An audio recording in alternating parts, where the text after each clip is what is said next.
জয়পুরহাটের খেতলাল উপজেলায় এক মর্মান্তিক সড়ক দুর্ঘটনায় ইমন সরকার এবং ফেরদৌস নামের দুই যুবক নিহত হয়েছেন।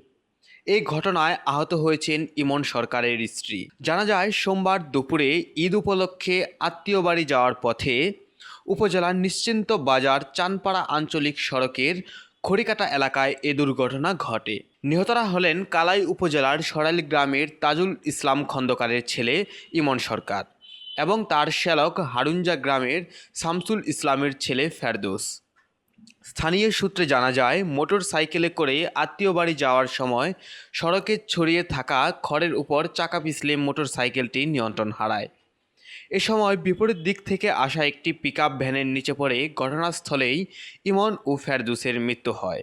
আহত হন ইমনের স্ত্রী।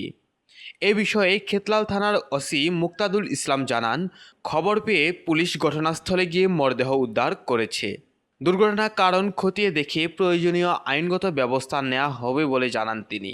নিউজ ডেস্ক, আপন দেশ।